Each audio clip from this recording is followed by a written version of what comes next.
अस्सलामुअलैकुम रहमतुल्लाहि व बरकातुहू। आज हम आपको उम्र की अदायगी का तरीका सिखाएंगे। उम्र की अदायगी के लिए चार बातें बहुत ज़रूरी हैं। पहला फ़र्ज़ और दूसरा वाजिब। अगर हम फ़र्ज़ अदा नहीं करते तो हमारा सिरे से उम्रा नहीं होगा।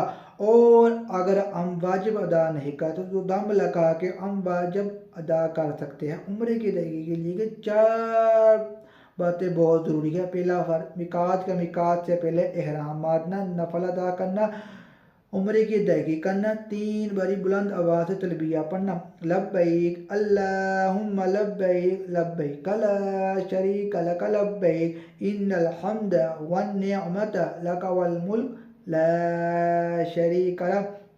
मर्द आवाज़ बुलंद आवाज़ से और ख़वातीन आहिस्ता आवाज़ से पढ़ेंगी। ये हमारा पहला फ़र्ज़ मुकम्मल हो गया है। दूसरा फ़र्ज़ हमारा है सऊदी अरेबिया मक्का मुकरमा हरम शरीफ के अंदर जब आप दाखिल होंगे तो आपकी सबसे पहले खाना काबा पर नज़र पड़ेगी। तो अल्लाह पाक से आप जो भी दुआ मांगेंगे वो आपकी दुआ कबूल होएगी।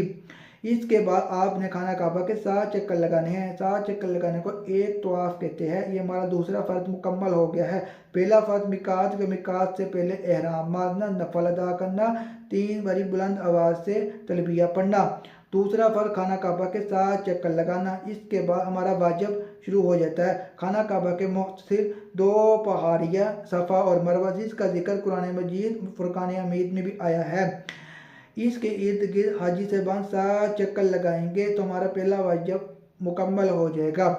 इसके बाद हमारा दूसरा वाजिब शुरू होता है। दूसरा वाजिब हलक और जस्म है। हलक बाल कटवाने को कहते हैं और जस्म भी बाल कटवाने को कहते हैं। हलक उस्तरे के साथ बाल कटवाने को कहते हैं और जस्म कैंची के साथ। अगर हम उस्तरे के साथ बाल कटवाएंगे तो नबी करीम सल्लल्लाहु अलैहि वसल्लम ने हमारे लिए मग़फ़िरत की दुआ मांगी है।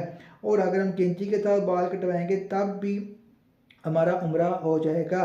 कुरान मजीद फुरकान हमीद में इन दोनों का जिक्र किया गया है।